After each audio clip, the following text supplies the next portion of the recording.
Bon, ok, je vais commencer à enregistrer. C'est l'option pour moi. Ok, aujourd'hui, on va voir la négation. La négation que je sais que tu la connais, la règle générale, mais on va pratiquer. Je vais vous expliquer, euh, je vais je vais répondre vos doutes et après tu vas faire des exercices, ok? Et on va réviser les exercices après. La négation et l'interrogation globale, parce qu'il y a trois types d'interroger quelqu'un. On commence. Bon, la négation, la règle générale, tu sais quelle est la règle générale? Que pour nier, je dois ajouter ne avant le verbe et pas après le verbe. OK?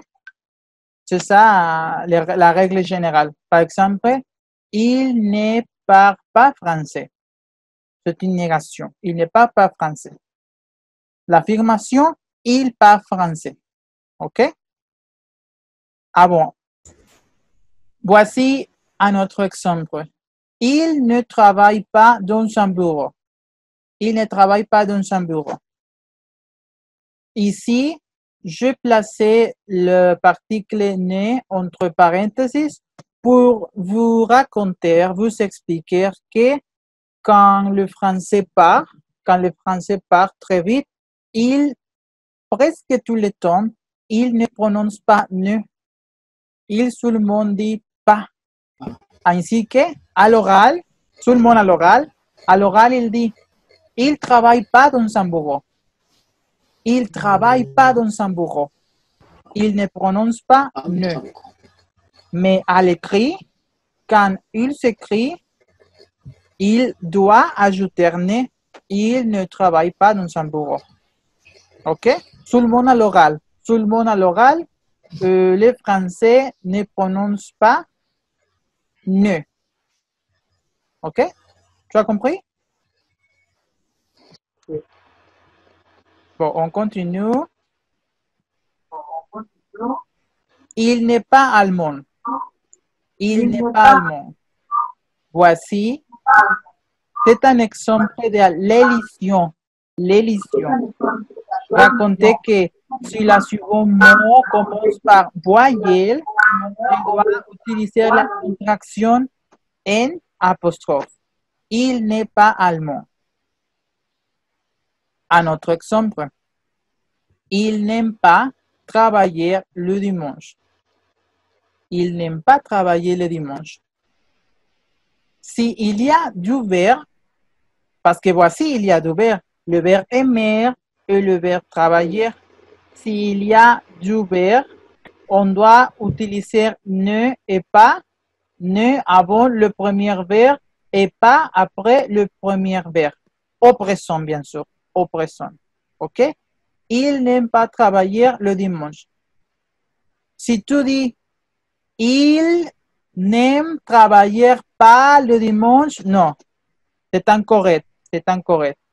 C'est ne avant le premier verbe et pas après le premier verbe. Tu as compris la règle générale? Oui. Oui, pas de problème.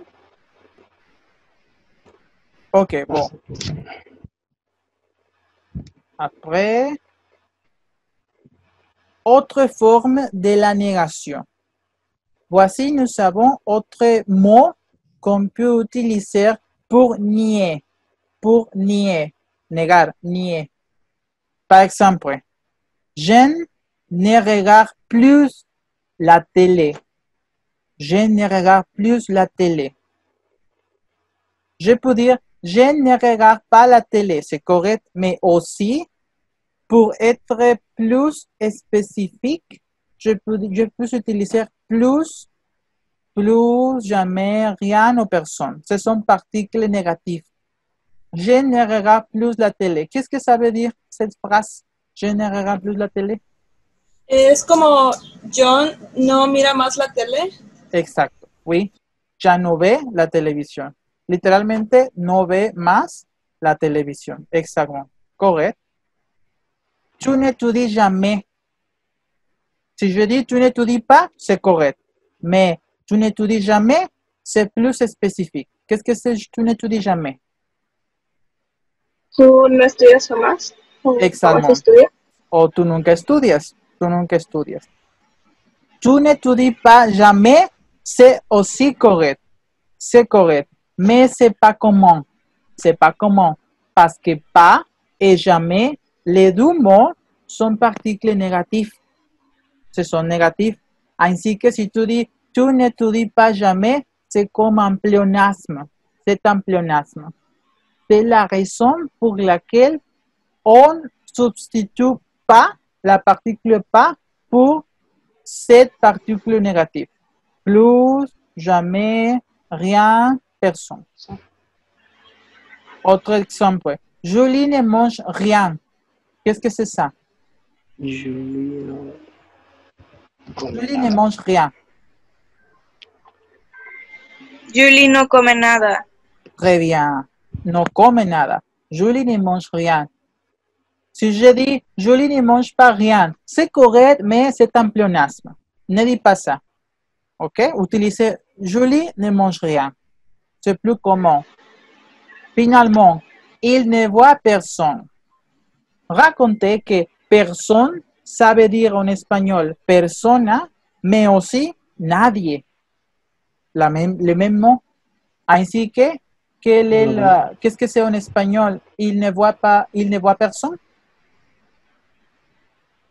Él no ve a nadie. Elle ne voit nadie. Très bien. Il ne voit personne. OK. Ainsi que mémorisez les 4 particules négatives plus, más, jamais, nunca, rien, nada, personne, nadie. On peut utiliser ces 4 mots aussi pour faire la négation. OK? Tu comprends? Oui. Oui.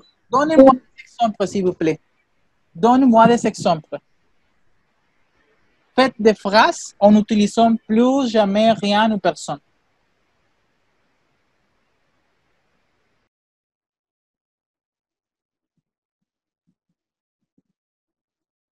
Donne-moi des exemples. Quelqu'un?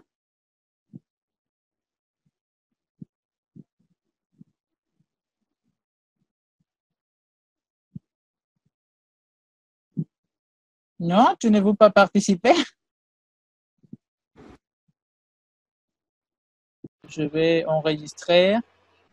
Maintenant, je dois ajouter les 2 parties de la vidéo. Je n'aime pas les classes virtuelles.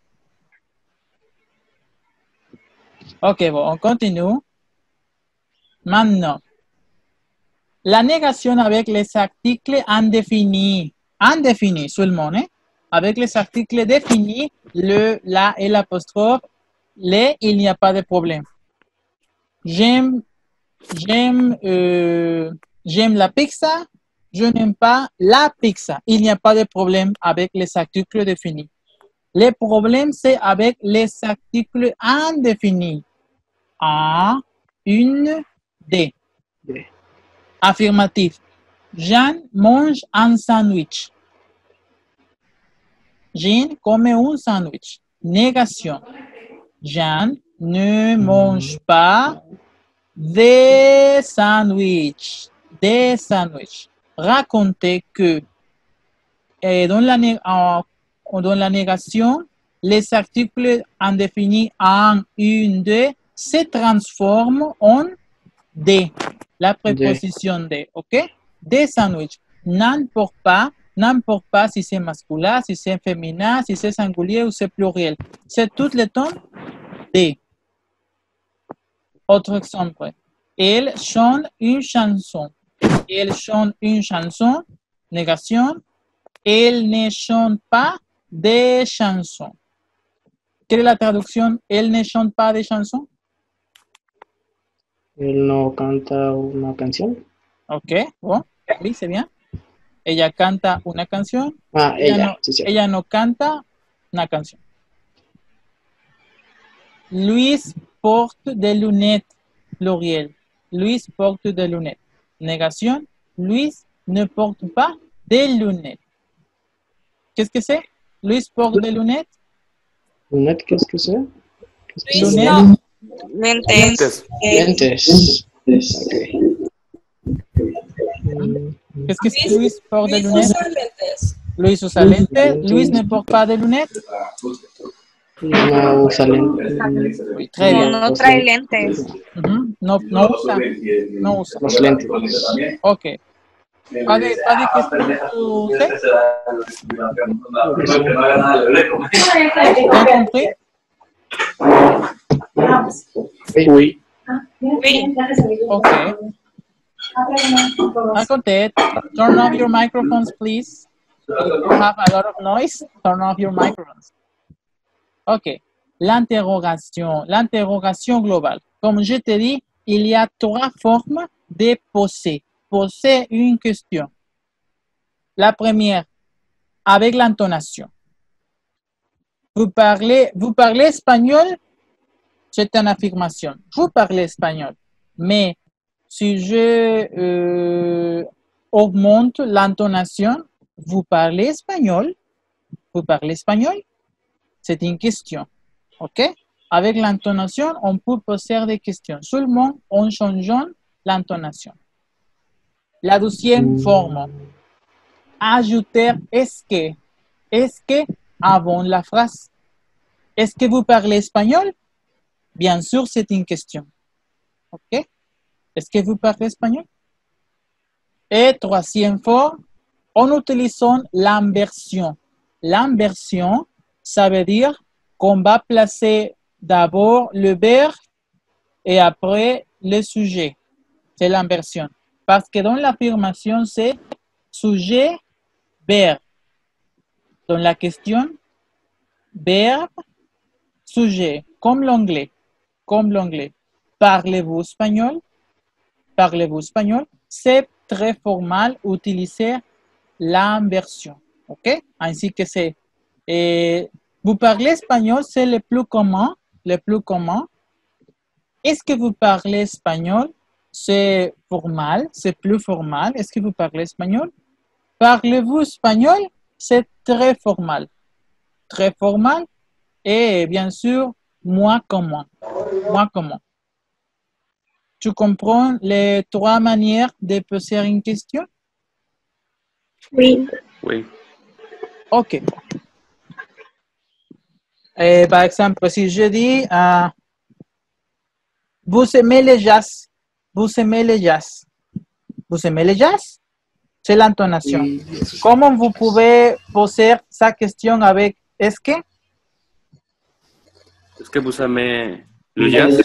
Est-ce que vous aimez le jazz? Oui, bien sûr. Et avec l'inversion? Aimez-vous le jazz? Aimez-vous le jazz? Aimez-vous. Aimez-vous le jazz? Correct. OK. Now, oui et si. Il y a deux manières de dire oui en français. OK? Le plus commun, ce que tu connais, c'est oui. Et l'informel qui c'est oui. Et aussi, il existe autre forme. La forme exclamative si, comme l'espagnol. Si. Quand est-ce qu'on va utiliser si? Avec les questions négatives. Seulement négatif. Par exemple, Marie aime danser. OK, on est en train d'expliquer la différence entre si et oui. Exemple, Marie aime danser. Oui, elle aime beaucoup danser. A María le gusta bailar. Sí, a ella le gusta mucho bailar. Mais si la question c'est négatif, attention. Si la question est négative, c'est négatif. Marie n'aime pas danser. Marie n'aime pas danser. Et si la réponse c'est affirmative, tu ne vas pas utiliser oui. Tu vas utiliser sí. Sí, comme exclamación. Sí, elle aime beaucoup danser. ¿Ok? Lo habíamos explicado en clase, ¿se acuerdan? Cuando la pregunta es negativa, en vez de contestar con oui, contestas con sí para expresar que es algo más que lógico o bien sabido por todos. Sí, elle aime beaucoup danser. Claro, a ella le encanta bailar. ¿Ok? Oui. Question. C'est toute la grammaire. ¿Alguna pregunta respecto a oui, sí, las tres formas de interrogar, lo de los artículos o las formas de negar, además de ne y pa? ¿No?